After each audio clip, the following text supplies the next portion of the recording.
La commune de la semaine. La commune de la semaine. La commune de la semaine fait étape à Roppwiller. Je suis en compagnie de Laurent Hoth. Bonjour Laurent. Bonjour. Laurent, vous êtes le fondateur du festival Rock'n'Roll, un festival de rock dans le plus petit village du Beecherland. Comment vous est venue cette idée ? L'idée de départ, elle est partie d'une fête d'anniversaire qu'on organisait depuis même 3-4 ans avant déjà, sur le même site. Et c'était l'anniversaire de mes 30 ans. J'ai des amis qui ont, ce soir-là, ont joué sur place. On avait monté une petite scène, je me rappelle bien, on a monté ça en palette. C'était vraiment rustique. Puis ce soir-là, l'idée m'est venue de faire un festival l'année d'après, ouais. D'accord, donc il y avait un côté un petit peu one again au début, comme on dit, et puis vous avez voulu le faire de manière plus organisée. Et comment s'est passée cette première édition, cette première organisation ? C'est une soirée privée de base, et c'est le contexte que le lieu s'y prêtait bien et que tous les éléments s'y prêtaient. On a rassemblé les personnes qui étaient motivées. Septembre 2013, on a créé l'association. À l'époque, on était une douzaine de membres.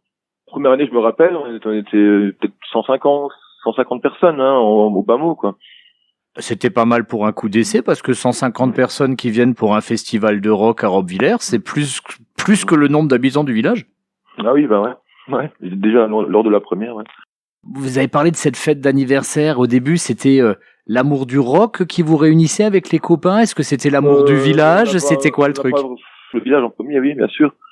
Mais pas spécialement l'amour du rock. En fait, dans mon entourage, il y avait des personnes de mon entourage, ils ont chacun plus ou moins leur style de musique, donc c'est plus éclectique que purement rock'n'roll, ça c'est sûr. D'où le fait que la programmation, chaque année, elle a été variée en style et en influence, quoi. Effectivement, on a vu défiler des groupes de soul, des groupes de reggae, de ska, de punk, de rock. Il y a eu effectivement... Ouais, on avait aussi l'envie aussi de finir les week-ends du rock'n'roll par des DJ électro. La dernière édition, on avait consacré une soirée le vendredi soir uniquement pour la musique électro-techno, quoi.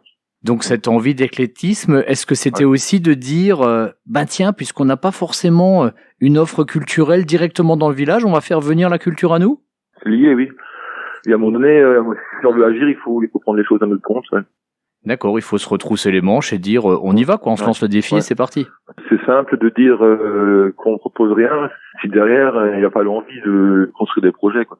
Donc j'aimerais remercier très chaleureusement toutes les personnes, vraiment toutes les personnes, toutes avec un en majuscule, qui ont participé, aidé et depuis tout le début jusqu'à la dernière édition, que tout le monde se sente concerné, parce que si on arrive à faire un festival ou même pas forcément un festival, n'importe quel projet en général, chacun met sa pierre à l'édifice et c'est grâce à tout le monde qu'on y arrive. C'est pas le lot d'une personne, deux personnes, machin. C'est l'ensemble de toutes les personnes qui ont œuvré pendant ces années-là qu'il faut remercier. Le Rock'n'Roll, c'était aussi une ambiance avec ce camping sur place. C'est pas que la musique, c'est aussi tout ce qui va autour, un festival. Ah oui, non, l'ambiance était carrément détendue, champêtre. C'est tout un ensemble, en fait. Il y a eu 6 éditions de ce festival. Est-ce que vous pourriez comme ça sortir de votre tête le meilleur souvenir de ces éditions, le moment qui vous a marqué, et puis à l'inverse, le moment où ça a été un peu la panique, le moment le plus stressant à gérer ? On va commencer par le moment stressant. Ouais. De la première jusqu'à la dernière seconde, il y a toujours des moments stressants, et on n'était jamais trop à l'abri d'imprévus ou de choses comme ça, bref, d'aléas, quoi.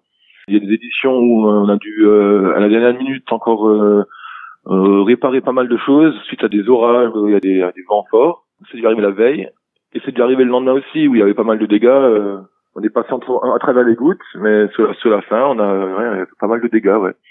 Et pour ce qui est du bon souvenir, du souvenir marquant, du côté positif ?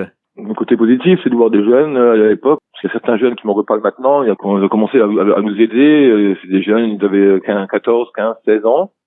Et c'était pour eux une très grande fierté de participer et de voir au final le résultat que ça a donné. Et puis, c'est des bons moments quand on s'arrache en 2, 3, 4 semaines avant et qu'au final, tout est en place la veille ou 2, 3 jours avant, quand tout commence bien à se mettre en place.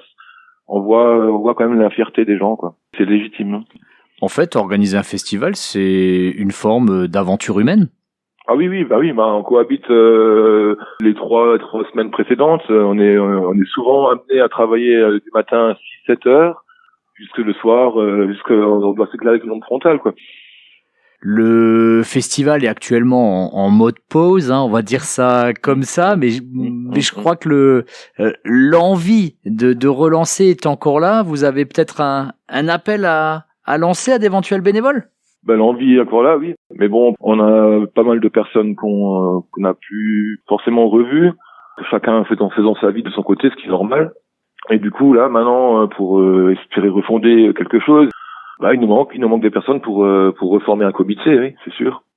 Et si certaines personnes sont intéressées pour se relancer dans une aventure de ce type, comment est-ce qu'ils peuvent vous rejoindre? Un premier contact par mail. Donc c'est Laurent-du-bas, @yahoo.fr. Le message est lancé. Laurent, vous êtes également un enfant du village Robbe-Villers. Vous avez sûrement de bons souvenirs qui sont liés à ce village, j'imagine, non? Des milliers, ouais. Il y a tellement de choses qui viennent en tête maintenant que tous les jeunes aux alentours, ça Lemberg, ça Götzenbrück, ça des villes un peu plus imposantes que Robbe-Villers, avaient leur petit endroit où ils pouvaient se réunir le week-end. Et nous, on était à Robbe-Villers, on n'avait pas grand-chose, et du coup, le restaurateur il nous avait prêté à l'époque un petit local qu'on a aménagé comme on pouvait, et on a commencé à faire des soirées et des petits repas dans ce petit local, quoi, le foyer. Et non, ça commençait par là. On avait installé de la musique, on avait des canapés, le tout première soirée qu'on faisait à Robbe-Villers, quoi. Et les gens qui vont entendre ce petit poste, je pense qu'ils vont certainement s'y reconnaître. Ouais, ça va leur rappeler des bons souvenirs, et c'est aussi dans ces moments-là, quand on discute entre jeunes, quand on commence à rêver, que finalement on arrive des fois à concrétiser des projets quelques années après, non? Bah oui, bien sûr. C'est un enchaînement, hein. Merci beaucoup, Laurent. Merci à tous d'avoir écouté. Et puis donc je répète, hein, donc si des personnes sont motivées pour nous aider à faire renaître le rock'n'roll, ben écoutez, toutes les personnes sont bienvenues, il n'y a aucun problème.